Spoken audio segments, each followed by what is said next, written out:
Hello. आज का हमारा टॉपिक है बेड सोर। बेड सोर इज़ जनरली अगर हम कहें तो बेड पे रहने से जो बॉडी पर घाव हो जाते हैं उन्हें कहते हैं बेड सोर। तो कोई पेशेंट अगर लंबे समय से बेड पर है, ठीक है, तो उसकी ढंग से केयर नहीं हो पा रही, तो उस कंडीशन में उसको जहाँ पर हैवी मास ऑफ फैट है या कोई मोटा इंसान है तो वहाँ पर उसको घाव हो जाते हैं वहाँ पे लेटने से। तो देखते हैं bed sore also known as pressure ulcer. इन्हें प्रेशर अल्सर भी कहते हैं। These are injuries to the skin and the tissue below the skin for a long time. ये इंजरीज होती हैं कहाँ पर? स्किन में, और स्किन के नीचे जो टिश्यूज़ होते हैं उनमें। जब घाव लंबे समय से क्योर नहीं किए जाते तो वो सीवियर कंडीशन हो जाती है उनकी, और वो टिश्यूज़ को भी अफेक्ट कर देते हैं, ठीक है। जैसे कि हमने बात करी, इसे प्रेशर अल्सर भी कहते हैं, also known as pressure ulcer और प्रेशर इंजरीज, एंड इसे कहते हैं decubitus ulcer. Most sore heal with treatment but some never heal completely. They arise over hour or days. कुछ सोर्स जो होते हैं अगर उनकी स्टार्टिंग स्टेज है तो वो क्या हो जाते हैं, कम्प्लीटली हील हो जाते हैं। बट कुछ जो हैं जो लंबे समय से हैं, मतलब उनकी स्टेज 3 या 4 है, टिश्यूज़ उनके डैमेज हो गए हैं, तो वो कम्प्लीटली हील नहीं होते, वो कुछ घंटे और कुछ दिनों बाद वापस से अराइज हो जाते हैं। Now we go for a cause. तो pressure against the skin that limits blood flow to the skin causes bed सोर। तो कई पेशेंट जो हैं, जैसे जो लोग ज़्यादा टाइम से बेड पर हैं, तो उनकी जो स्किन है उनके उसके अगेंस्ट क्या होता है, प्रेशर लगता है, जिससे जो ब्लड फ्लो होता है स्किन में वो रुक जाता है, ठीक है।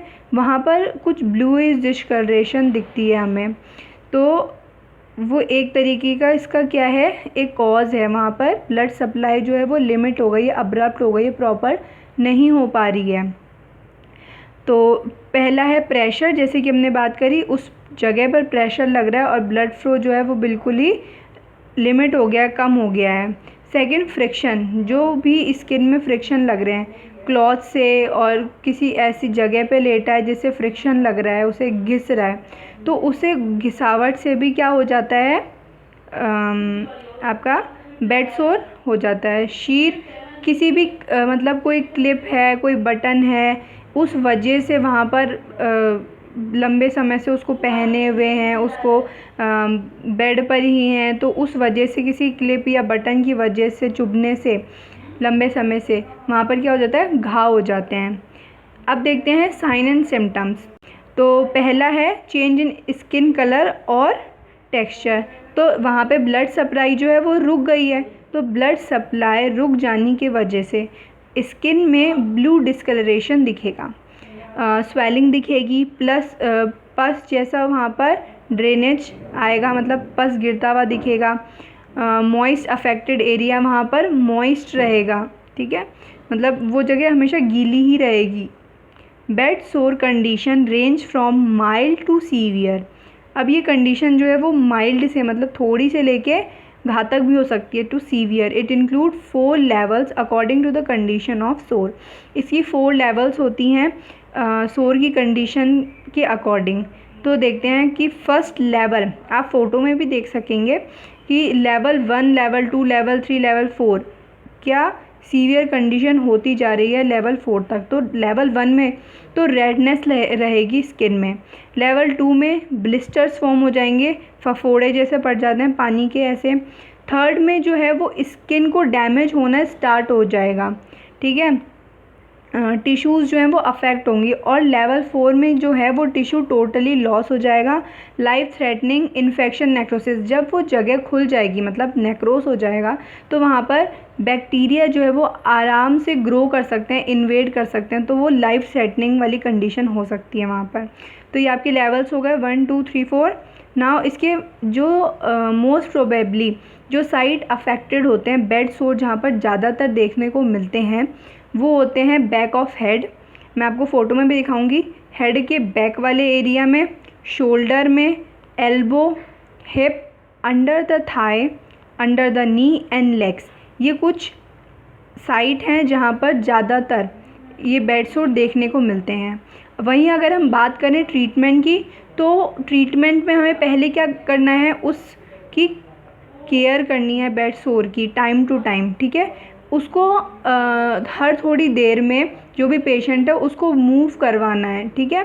तो हम उसको कैसे उसकी केयर करेंगे, फ़र्स्ट हमें जो भी बेड सोर है, जो भी घाव है, उसको हमें अच्छे से क्लीन करना है, साफ़ टॉवल से हमें उसे क्लीन करना है, ठीक है। जो भी पस वगैरह है उसे वहाँ से हटाना है, क्लीन करना है। देन डिसइंफेक्टेंट, उसे एक अच्छे केमिकल की मदद से, डिसइंफेक्टेंट अच्छे केमिकल की मदद से हमें उसे क्लीन करना है। यूज़ मेडिसिन अल्कोहल और iodophor disinfectant to clean the disinfectant wound. तो उसको हम आयोडोफोर या बिटाडिन नाम की भी चीज़ आती है, उससे हम उसको क्लीन कर सकते हैं अच्छी तरीके से, जिससे बैक्टीरिया का वहाँ पे ग्रोथ जो हो रहा है या होने वाला है वो वहीं पर स्टॉप हो जाए। देन अप्लाई, क्या अप्लाई करेंगे हम वहाँ पर, एंटीसेप्टिक कोई भी ऑइंटमेंट, ठीक है, जो वुंड को वहाँ पर जो अच्छी तरीके से वुंड को हील करने में हेल्प करेगा। नेक्स्ट हम लास्ट क्या करेंगे, बैंडेज करेंगे उसको। हमने उसको क्लीन कर दिया, अच्छी तरीके से अप्लाई कर दी कोई अच्छी ऑइंटमेंट, अब उसको हमें ढकना है। जो भी बैंडेज हम करेंगे वो अच्छी से एंटीबैक्टीरियल होनी चाहिए, एंटी माइक्रोबियल होनी चाहिए, और मतलब पेशेंट को ज़्यादा टाइट नहीं होनी चाहिए। जिससे हमें बैंडेज इसलिए करना है ताकि वहाँ पर जो बैक्टीरिया हैं वो वहाँ पर फर्दर ग्रो ना कर पाएँ, इन्वेड ना कर पाएँ। तो यही इसका ट्रीटमेंट रहेगा। Thank you. If this video is helpful to you then share and subscribe.